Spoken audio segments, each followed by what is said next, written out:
So now that we know how this articulator works, let's talk about how we actually use it in our splint design. Because having this little animation in and of itself is not all that useful.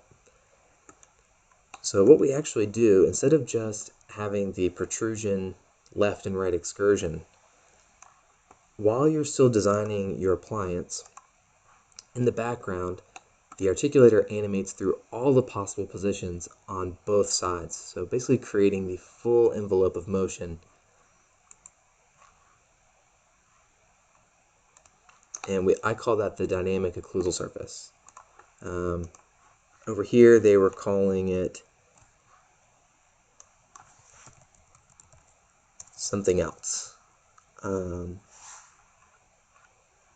Envelope. Maybe not. But this surface can then be used to establish the anterior portion of our splint guidance ramp. So once we have this surface created, we subtract that from the anterior part of the splint. So here is our splint shell,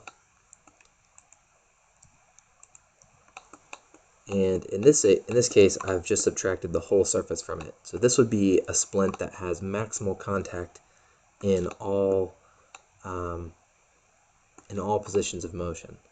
Whereas if we were to flatten off the back part, it would have canine and anterior guidance, and then no contact and excursions in the posterior. That's exactly what we do. We mark our posterior teeth,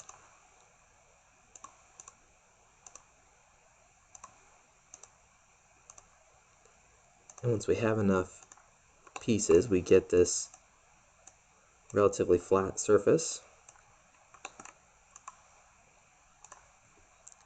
and then we subtract that from the appliance, and then we're left with a flat posterior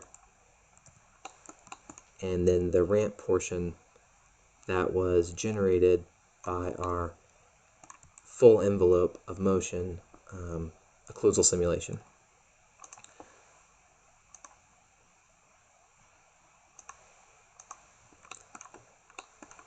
So there, that is an overview of how the articulator works, how to adjust its settings, a demonstration of it behaving as expected, and then how we actually apply that in the design of our splints.